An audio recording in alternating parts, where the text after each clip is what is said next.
We want to discuss about, lending to women. And what are some of the challenges, women face when it comes to accessing credit?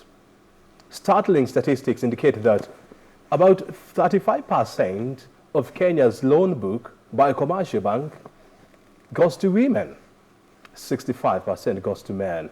And the question is, how do we tilt the balance? And how do we ensure that loan book in this country is evenly distributed? Joining us tonight on Inside Government is Ruth Randa. He's a marketing and research at Women Enterprise Fund. Thank you so very much indeed, Ruth, for joining us here. Thank you. And next to Ruth, we have Raphael. Kimeu. He's the CEO of Stawika Capital. He's also joining us here to help us understand or to help us discuss this more. So we have a bit of the public as well as the private sector, coming right here on the set to help us discuss this issue with some high level of sobriety. So let's go to the point. Thank you very much indeed, Raphael, for joining us here. I mean, before we went, thank you, Brad, for the invitation. Before we came back, I mean, when we were just watching the startling magical scene, we were discussing about your loan book, and you were telling me that 40% of your loan book goes to women. Why not 65 or 50%? Yeah, definitely it has been a work in progress. Of course, it has not been the 40%. Probably I could tell you one time it was 20%. But for us, then we have continuously looked at how best then to increase lending to women. And you agree with me that this has been a challenge even for most of banks and also most of the financial intermediaries on how they deal with women. For gradually, we have been able to build algorithms, and of course, we have also been able to open new data points that deal with women lending. Because when we look at women lending, of course, traditionally, the tools that have been used to deal with women lending have not been very efficient. Now then they pick which women to lend and even how they profile them in terms of the risk. So for us, we have done a lot of work around that. And specifically, we have developed a product that targets women in markets. And for this, of course, we are not looking at the mainstream things that even traditional lenders look at. Yeah, so we are looking at things like even social capital. Nobody has ever been able to look at social capital. You will agree with me in terms of the trust levels, even within women and even women groups, one of the highest even across the world. Then nobody has been able to think about how do we use that social capital for women even to lend to them. And for us, even we have been able to lend to mama bogas in markets, even with turnovers of 2,000 in a day, 1,000 in a day. We have been able to go deeper and even check what other things apart from looking at either logbooks. Of course, not so many women will be able to give a logbook in a normal course of lending process, or maybe traditional things like titles. So we have been able to build social capital, even through the women networks, even through the referral system, to even score these women and even avail credit that supports them even to do their businesses on a daily basis. So slowly and slowly, we are expecting that to shift with time. It might not take long, but it's something that we are already working on. It's gradually coming. Yeah. Ruth, tell me this. I mean, in a country whereby majority are women, and he's trying to bring in a very interesting narrative about women and property ownership in this country, and he's saying that not many women own logbooks or title deeds. Is this grounded information, bearing in mind that you come from the research sector? I would say that the research that we've carried out as an institution has actually revealed that most of the women do not own collateral. And the beauty is that government has also taken, has the realization that this is a challenge that women are facing. And for Women Enterprise Fund, what happens is the loans are given interest-free. The loans that we give to the groups are interest-free. What we look at is character-based lending. Yeah. because the loans we give are in groups and they're given in tiers. Yeah? And because women are not able to own this collateral to be able to secure loans, then we come in and step into the gap and ensure that, yes, we are able to lend to the women, they are able to get into the business economic environment and continue to do their business under the circumstances that the economy would be favorable to them. So it is true, yes, not most women own the collateral that are required with the mainstream banking in order to access the loans. Yes. Tell me things. I mean, for Women Enterprise Fund, which is a purely fund that was created, to offer interest-free loan to women since 2007. So we are talking about how many years from now? How many years ago? 13 years ago? Sure. You have managed to lend about 16.7 billion shillings. Sure. Has the situation changed yet? Yes, the situation has changed because we've carried out impact assessment, and you realize that a lot of women will attest to the fact that there's improved livelihood, there's improved income, they're able to provide better housing facilities and even better health care for their children, yeah? As opposed to when we started with them, because we walk down the journey together with them, and the loans are also given in tiers. So we start off from 100,000. Our loans range from 100,000 to 750,000. So by the time you reach the highest, at the peak of 750,000, then we are able to document the journey. And by documenting this journey, we are able to actually say that, yes, there's been positive impact for the loans that government has actually given out to the women of this country. Yes. Tell me things. 16.7 billion shillings, in a span of 13, 14 years. This is what a tier 2 lender in Kenya would give in 1 year. Would you be proud of the amount of money that you have lent so far to women? We are very proud of the amount of money that we have lent to women, noting that Women Fund is fully funded by the National Treasury.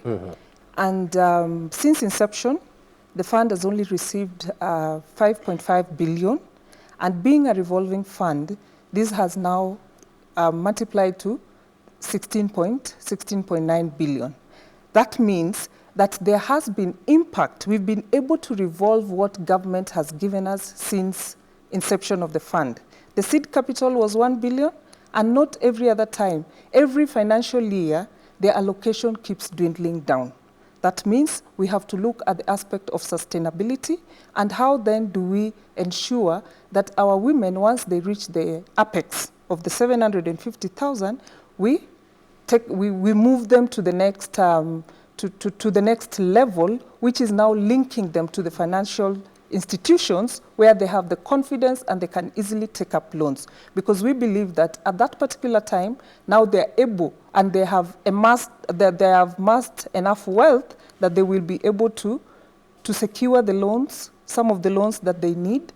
And I think that way, we are proud of what government has done so far. I'll be coming to you because we basically want to find out what has been the impact of Women Enterprise Fund, Uwezo Fund, as well as the Youth Fund. But coming back to you, why are women considered to be higher risk borrowers? I think women are not high risk, and because even I think we have had so many research that even has been done by FSD that even shows that even when we give the digital loans and even for even the other forms of lending, that the default rates among women is the lowest.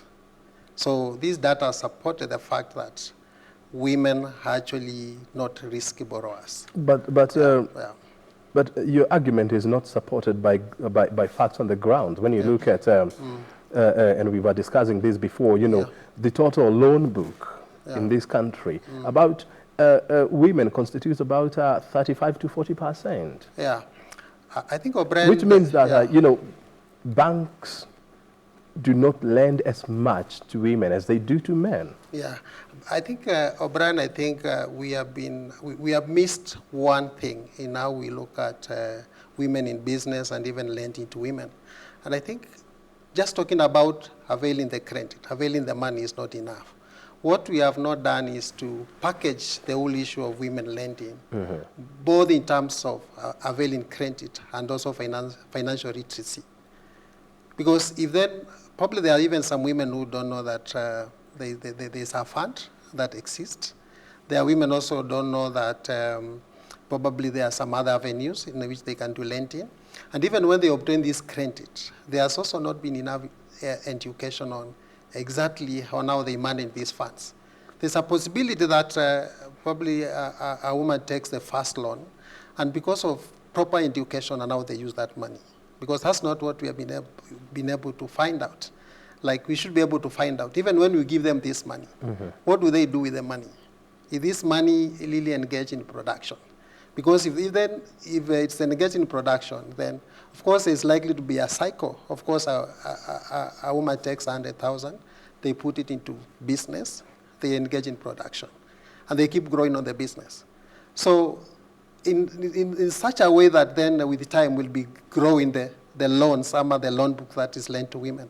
So there's one thing that we have not been able to address, and that is, what are the cycles even for these women, even when we give them money? What do they do? Do they know even what kind of the best business to engage in? And do we even educate them on cash flow management? Do we even educate them that...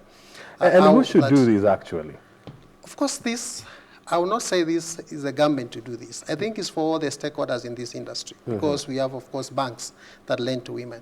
The government is also involved. As in the digital space and even in the financial intermediation, we are also involved. It's for the whole industry then to look at the whole discussion about women in terms of how do we crack it out, in terms of how we package lending to women. If we keep on just looking at how much do we give them, how much is available to give them, then we don't deal with the issue. We need to educate them, what is available, what markets can they sell their products, and even being actively involved in what they do day to day and understanding women's needs. And I think that's what we have struggled with the industry.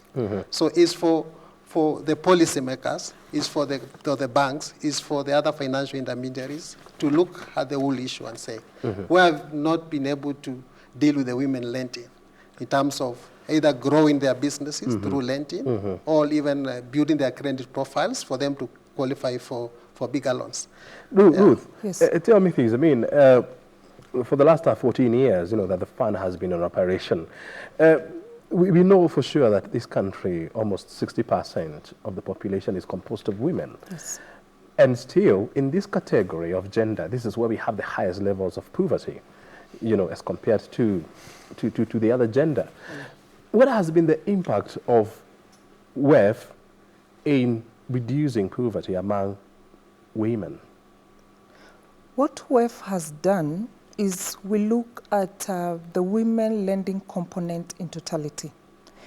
Other than the aspect of giving them the money, we have a component of capacity building, because then we have to walk them through the journey to understand that there is need for you to be empowered. Yeah? There are those that come to the fund with no business idea completely.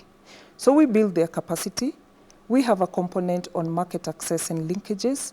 In instances where we do not have capacity within the fund, we have partnered with various institutions and various stakeholders who come on board, then also to help us ensure that we build the capacity of these women. So we build synergy with the different stakeholders and ensure that we are able to address the challenges that women face depending on the different issues that they have. So we look at a woman in totality, yeah? What are these issues that the woman is currently facing, and who can we link this woman to, so that then we are able to address these issues. And the beauty is, WEF looks at a woman from the age of 18.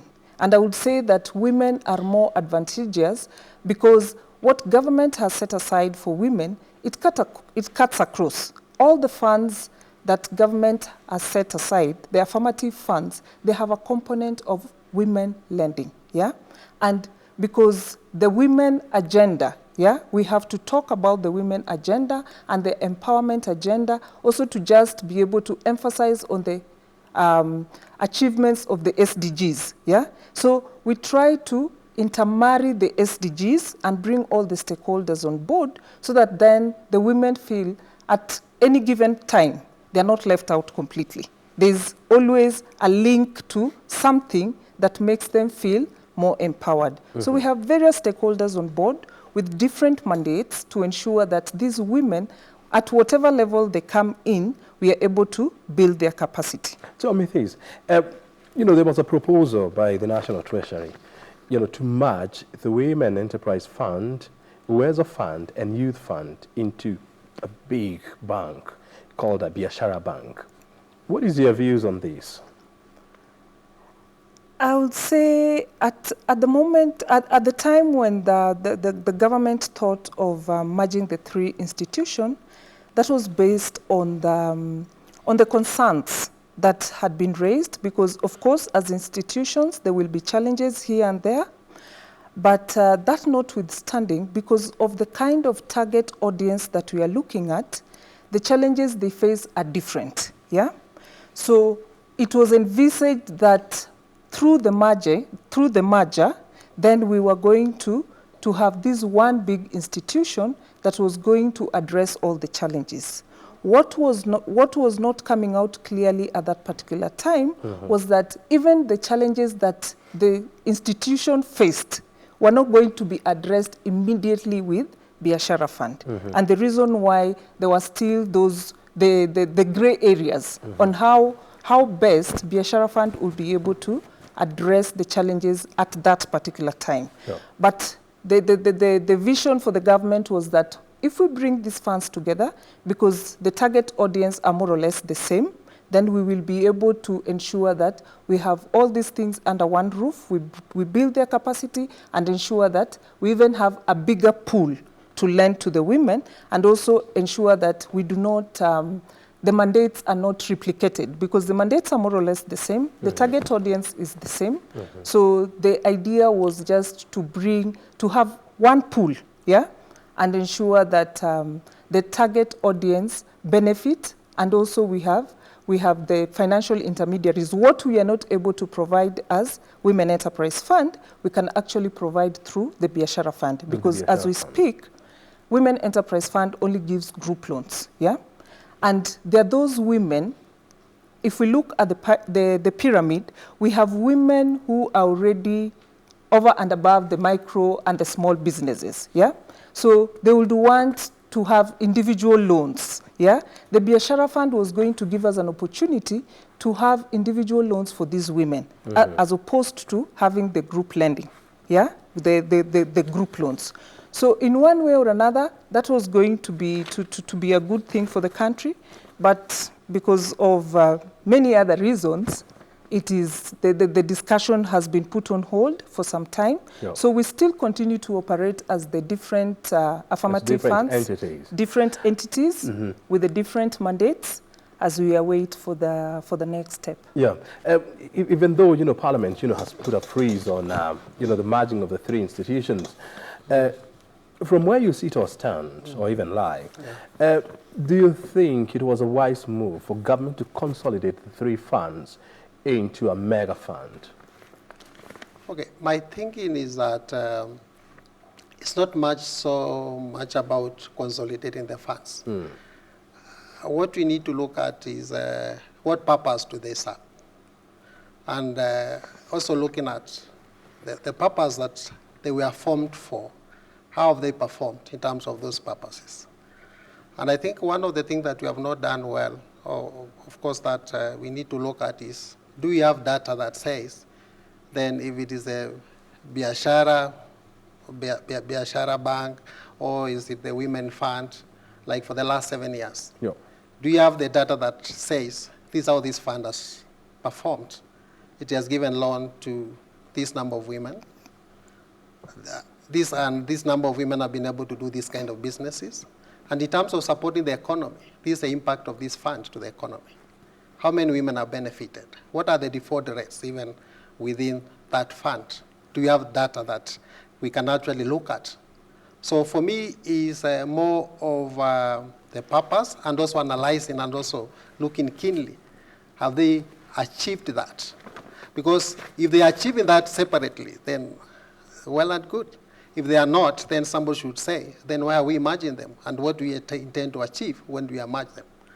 So it's more of the insight that we get from their performance that should inform that, because I think repeatedly we have made some mistakes. I think you remember the issue of interest capping. Yep. We brought in capping. Now we have said we don't want capping. That like we are starting and stopping, then starting and stopping again. Why? Because sometimes we are not looking at the data and making a conclusion out of from informed decisions. So I think it's a matter of, it might not be parliament, but the policy makers. Look at the three institutions. Where were they formed? What have they done? Have they achieved that? Then if we are saying we merge, where are we merging them? So, Ruth, Yes. tell us, because I'm sure you interact with this data and this information, you know, on a daily basis or on a regular basis.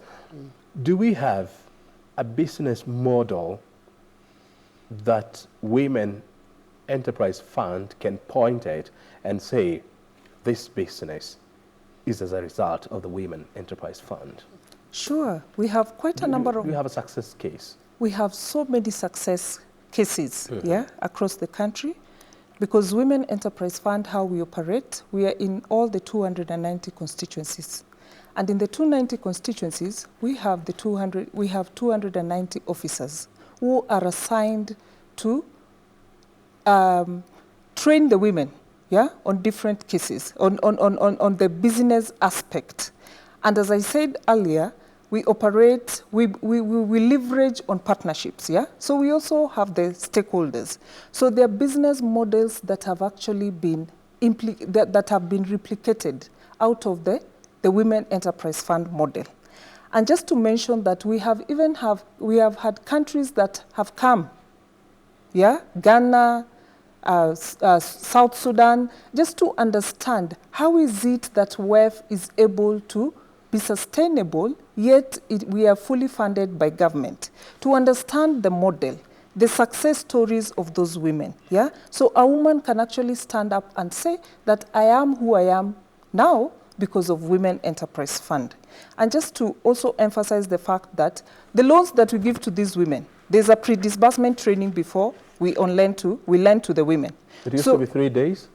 Yeah, the training is 3 days, and that has actually worked well for the fund, because as we speak, our loan repayment rate is at 97%.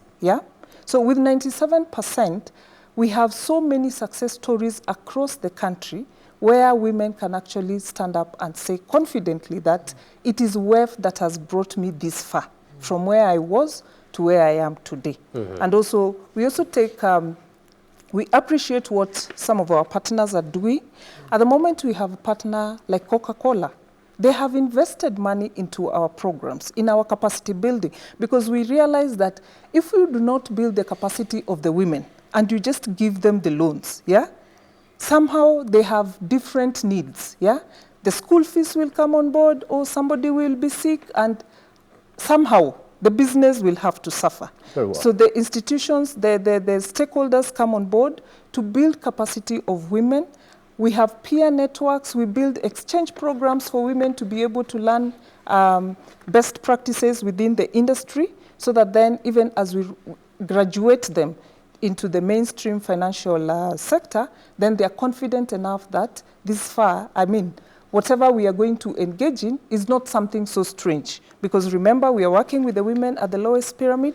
We have to start with the attitude, mindset change, where they appreciate that this is an activity. Whatever program we are getting ourselves into is an empowerment program that we are going to benefit at the end of the day. Kimeu, because we have to end this at some point. Tell me, things, what is the way forward? How do we ensure, that we bring as many women on board when it comes to Kenya's financial market? Yeah, I think we actually need to consolidate the information that we have, because what is happening, we have information asymmetry in the market, and even on data concerning women. Because of one side, we have the Women Fund with their own data. On the other side, we have the banks with their own data. We also have the telcos who also have data on women. So many other organizations that are also handling women issues. So what we need to do is then, how do we look at this data? Because currently we are a data-driven economy, and that's the future. The future is how do we look at data to make informed decisions? So we need to look at, we need all the stakeholders to come and a round table and say, what are you doing about women? What data do you have about these women? Then let's look at all that data. Let's profile women. And also let's use that data to design products that work for women. Because exactly that's what we have not been able to do. So we really need to structure a product or products even in our different setups that actually deal with the women issues.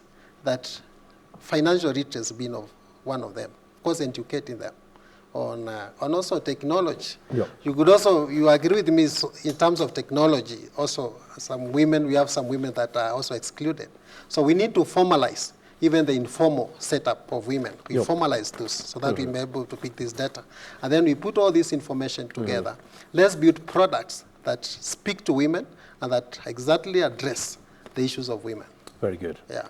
Thank you so very much, the two of you, for joining us here and, of course, helping us to understand more issues around access to credit by women. Thank you so much. We look forward to carrying out these kind of discussions to ensure that women are included in the financial market fully. Sure. Exactly. Otherwise, thank you very much. And thank you so much. Thank you. Very good. Thank you. Hi. Hi. Yeah, good night. Well, we've been talking to Ruth Randa. She is the marketing and research head at Women Enterprise Fund, and Raphael Kimeu is the CEO of Stawika Capital, joining us here to discuss how to integrate more women into the credit market. You're watching Business Insight. We're taking a short break. Thereafter, we'll be back with more stories. Stay right here.